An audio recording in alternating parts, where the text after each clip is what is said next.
اور تیسری مصیبت وَلَا يَقْذِفَنَّ اللَّهُ فِي قُلُوبِكُمْ الْوَهْنَ، اللہ تبارک و تعالیٰ تمہارے دلوں میں وہن ڈال دے گا۔ پوچھنے والے نے پوچھا کہ اللہ کے رسول وہن کیا ہے؟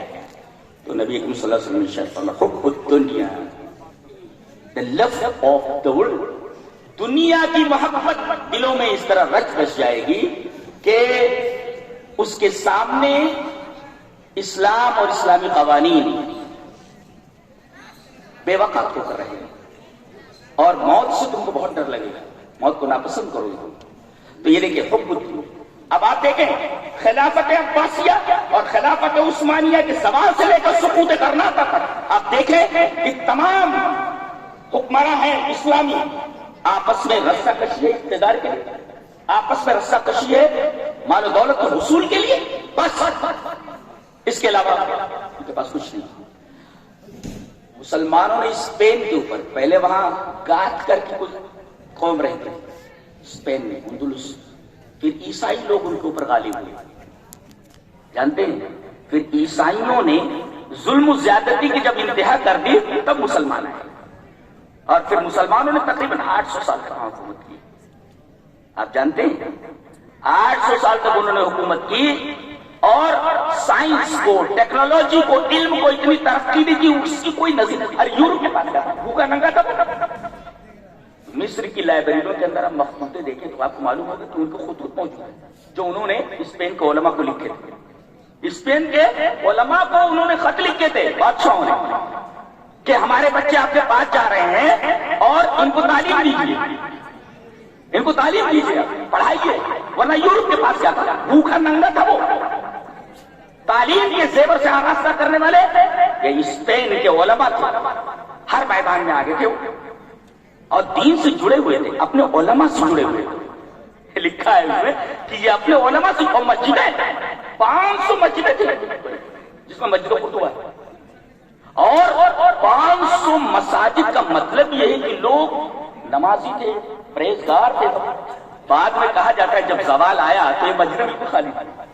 اب ظاہر ہے کہ مسجدوں کو تم نے ویران کر رکھا تو اس میں گھوڑے نہیں باندھے جائیں گے، تب کیا ہوگا؟ چرچ تبدیل کر دی گئی، ساری عیسائی غالب آ گئے۔ اس لیے کہ کوئی قوم جب دعوت و تبلیغ کو اور اسلام کو لوگوں کے سامنے پیش کرنے سے پیچھے رہ جاتی ہے تو ان کی تعداد کم ہونے لگتی ہے۔ اللہ سے جتنے دور ہوتے جاتے ہیں دوسری قوموں کے اوپر غالب آتی جاتی ہے، اپنی تہذیب کے ساتھ، اپنی سویلائزیشن غالب آتی ہے۔ ویسے ہی ہوا، اور پھر مسلمانوں کے ساتھ جو سلوک روا رکھا گیا وہاں، اللہ اکبر، مورخ کا قلم کام جاتا ہے۔ لاکھوں لوگوں کو عیسائی بنا دیا گیا، مسجدوں کو گرجا گھر تبدیل کر دیا، بہت بڑا عالم ہے۔ کہتے نہیں کہ لمحے خطا کرتے ہیں صدیوں کو سزا ملتی ہے۔ تو حب الدنیا وکراہیت الموت۔ تو پہلا سبب توحید میں شرک کی آمیزش، دوسرا سبب کتاب و سنت سے دور، اور تیسرا سبب حب الدنیا، چوتھا سبب تفرقہ بازی۔ تفرقہ بازی پہلے آیت دیکھ لیں، واعتصموا بحبل اللہ جميعا ولا تفرقوا واذكروا نعمة الله عليكم إذ كنتم أعداء فألف بين قلوبكم فأصبحتم بنعمته إخوانا وكنتم على شفا حفرة من النار فأنقذكم منها۔ تم آپس میں ایک دوسرے کے دشمن تھے، اللہ تبارک و تعالیٰ نے اتنا بڑا کرم، اس کا احسان کہ تمہارے دلوں کو آپس میں ملا دیا، تم متحد ہو گئے۔ یہ اتحاد، اتفاق، تعلیم سے قلب ہے، اللہ کی بہت بڑی نعمت ہے۔ سب ایک ہو کر کے آگے بڑھ گئے، اور پھر اختلافات شروع ہوئے، عقائد میں اختلاف، اعمال میں اختلاف۔ دنیا کی کون سا ایسا زاویہ، ایسا پورشن نہیں تھا جس میں لوگوں نے اختلاف نہیں کیا، اور آج تک کوئی اختلاف باقی ہے۔ دیکھیں آج لوگ اسلام کی ترقی کے لیے نہیں کام کر رہے ہیں، الا یہ کہ اللہ جسے توفیق دے، بلکہ مسالک پر زور دیا جا رہا ہے، مسالک پر زور دیا جا رہا ہے۔ وَاذْكُرُوا إِذْ كُنتُمْ أَعْدَاءً فَأَلَّفَ بَيْنَ قُلُوبِكُمْ، تعلیف قلب نہیں رہے، تفرقہ بازی۔ اور یہ کتنی خطرناک ہے آپ کو معلوم ہے؟ اس تفرقہ بازی نے ہمیں کہاں تک پہنچا دیا؟ یہ عذاب ہے ایک طریقے سے۔ چلیے وہ حدیث پڑھ لیتے ہیں، حدیث اس طرح وعن النعمان بن بشير رضي الله تعالى عنه قال قال النبي صلى الله عليه وسلم على المنبر من لم يشكر القليل لم يشكر الكثير ومن لم يشكر الناس لم يشكر الله. التحدث بنعمة الله شكر وتركها كفر. الجماعة رحمة والفرقة عذاب. رواه احمد في مسنده. حضرت امام احمد بن حنبل رحمہ اللہ مسند احمد کے اندر روایت ہے حضرت نعمان بن بشیر سے. حضرت نعمان بن بشیر کہتے ہیں کہ نبی کریم صلی اللہ علیہ وسلم نے منبر پر فرمایا. کیا فرمایا؟ کہ جو آدمی تھوڑی چیز کا شکر ادا نہیں کرتا وہ بڑی چیز کا شکر ادا نہیں کرتا. کم کا نہیں تو زیادہ کا نہیں کرتا. جو لوگوں کا شکریہ ادا نہیں کرتا اللہ کا شکر نہیں ادا کرتا. نعمت کو بیان کرنا ہے اللہ کا شکر ہے اور اس کو چھوڑ دینا کفر ہے. آخری ٹکڑا الجماعت و رحمت. اتحاد اور جماعت یہ رحمت فرقت و عذاب. اس کے مقابل میں تفرقہ بازی جماعت سے الگ ہونا یہ بہت بڑا عذاب ہے. آج دیکھو کتنے مسالک اور کتنے فرقے ہو گئے ہیں جس سے امت مسلمہ کی طاقت منتشر ہو کر کے رہ گئی. جیسے جیسے فرقے بنتے گئے طاقت کم ہوتی گئی. یہ ہماری ذلت اور پستی کا یہ چوتھا سبب ہے. تفرقہ بازی اختلاف بڑی خطرناک چیز ہے. یہ چوتھا سبب ہے. اور پانچواں سبب ہے امر بالمعروف اور نہی عن المنکر چھوڑ دینا. جی چلیے وہ حدیث پڑھ لیتے ہیں. حدیث اس طرح وعن حذیفہ بن الیمان رضی اللہ تعالی عنہ عن النبی صلی اللہ علیہ وسلم قال لتأمرن بالمعروف ولتنهون عن المنکر او لیوشکن اللہ ان یبعث علیکم عقابا منه ثم تدعونه فلا يستجاب لكم. رواه الترمذی فی کتاب الفطر. امام ترمذی رحمہ اللہ اس حدیث کو سنن ترمذی کے اندر لائے. راوی حضرت حذیفہ بن یمان. حضرت حذیفہ فرماتے ہیں کہ نبی اکرم صلی اللہ علیہ وسلم نے ارشاد فرمایا کہ بھلائیوں کا حکم دیتے رہو برائیوں سے روکتے رہو ورنہ قریب ہے کہ تمہارے اوپر اللہ کی طرف سے سزا کی بات آ جائے عذاب آ جائے پھر تم دعا کرو گے دعا قبول نہیں ہوگی تمہاری. تو امر بالمعروف اور نہی عن المنکر کو انہوں نے چھوڑ رکھا ہے. یہ تو کہو یہ مدارس ہمارے علماء آپ لوگوں کو چاہے تعداد رہے یا نہ رہے آتے ہیں بتا کر چلے جاتے ہیں. یہ تمہاری ذمہ داری ہے. آپ کی ذمہ داری ہے اس کو ایکسپٹ کرنا اس کے اوپر چلنا بتانے کے لیے موجود ہے. اور جانتے ہیں علماء سے جڑنا دین سے جڑے رہنا اس دور کے اندر بہت بڑی نعمت ہے اللہ تبارک و تعالی. اسپین کی تاریخ کو میں نے پڑھا ہے. اس کے اندر سب سے بڑا نمایاں پروناؤنس سبب جو بیان کیا گیا بھائی علماء اور مساجد سے دوری. 500 مساجد ہیں بتائیے آپ. بھری ہوئی مساجد بعد میں دھیرے دھیرے سب خالی ہو گئی. اور جانتے ہیں مورخ لکھتا ہے کہ اسپین کی تباہی میں سب سے بڑا سبب یہ ہے کہ یورپ نے تو علم لیا مگر بدلے میں انہوں نے اوریانیت اور ننگا پن وہ بھیج گئے اسپین میں. جیسے آج کل ہمارے نوجوان ان کو نمازوں سے کچھ لینا دینا نہیں. موبائل تو پتہ نہیں کیا کیا دیکھتے رہتے اس پہ. 4 لڑکے بیٹھے ہوئے ہیں محفل لیکن بظاہر ایسا لگتا ہے 4 ایک دوسرے سے بے نیاز ہیں. محفل میں رہتے ہوئے بھی تنہا ہے. کتنا بڑا عذاب ہے. رات بھر لگے رہتے اس میں تنہا بیٹھا ہوا اس میں ہنس رہا دیکھ رہا ہے پتہ نہیں کیا کر رہا ہے. ان سے پوچھا جائے کہ کچھ لوگ تمہاری طرح نوجوان تھے جو اپنے گھروں سے بھاگ نکلے تھے کیوں بھاگے تھے؟ اور وقت جو حکمران کے سامنے ان کی آنکھوں میں آنکھیں ملا کر ان کی بات کی. بڑے لوگوں کے گھروں کے تھے بولو اصحاب کہف فتیہ تھے تمہاری طرح نوجوان تھے. اللہ نے فرمایا نحن نقص علیک نبأهم بالحق. یعنی اگر قصہ بیان کیا جائے کوئی واقعہ بیان کیا جائے تو حقیقت کو پیش نظر رکھا جائے. کیا گویے چلے اور کیا کہانیاں ہیں اور اس پر تر رہی ہے کہ عوام ہنس رہی. آپ کہیں کسی کامیڈی سرکس میں آئے کہ آپ کو قرآن و حدیث سے زیادہ لذت کسی اور چیز میں. ایک بات بولوں آدمی کا جب اس کو کوئی مرض لاحق ہو جاتا ہے جب بخار ہو تو اسے میٹھی چیز دی جائے تو سیدھی لگتی ہے اسے ایسا بے مزہ سی لگتی ہے. وہ کہتا نہیں کھاتا کیسی لگ رہی ہے تو کیا یہ کہا جا سکتا ہے کہ میٹھی چیز سے اس کی مٹھاس اور اس کی شیرینی ختم ہو؟ نہیں، یہی کہا جائے گا آدمی بیمار ہے، بخار زدہ ہے، اس وجہ سے اس کو یہ میٹھی چیز بے مزہ رہتی۔ ایسے ہی اگر قرآن کے بجائے اسلامی تعلیمات سننے کے بجائے کچھ اور سننے میں آپ کا دل لگا ہوا ہے، اس کو آپ اگنور کر رہے ہیں، تو یہ نہیں کہا جائے گا کہ قرآن میں اور حدیث میں جو شیرینی جو ختم ہو، بلکہ یہ کہا جائے گا کہ آدمی کا دل بیمار ہے۔